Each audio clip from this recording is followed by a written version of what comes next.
একটি ছোট্ট গ্রামে, যা ঘন জঙ্গলের প্রান্তে অবস্থিত, একজন ছেলে থাকত যার নাম ছিল অর্জুন। প্রতি সকালে সে জঙ্গলের প্রান্তে যেত, এক গভীর কৌতূহলের টানে।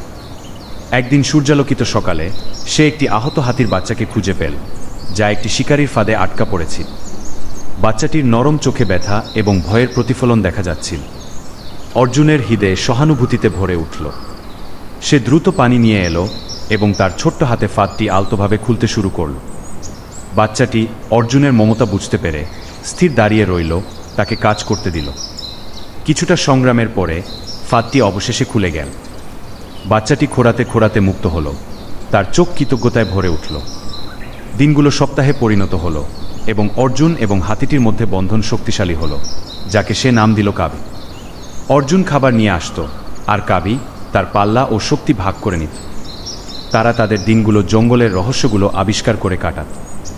একটি বর্ষা মৌসুমে ভারী বৃষ্টি গ্রামের জন্য বন্যার হুমকি নিয়ে এল। নদী ফুলে উঠল আর আতঙ্ক ছড়িয়ে পড়ল।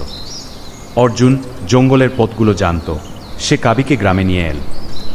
শক্তিশালী পদক্ষেপে কাবি লোকজনকে নিরাপদে নিয়ে গেল, তার শক্তি আশা ও সাহসের আলো হয়ে উঠল। সেই দিন থেকে গ্রামবাসীরা কাবিকে তাদের রক্ষক হিসাবে পূজা করল এবং অর্জুন ও তার হাতির মধ্যে বন্ধন একটি কিংবদন্তি হয়ে উঠল, একটি বন্ধুত্ব ও সাহসের গল্প যা প্রজন্ম থেকে প্রজন্মে প্রচারিত হল।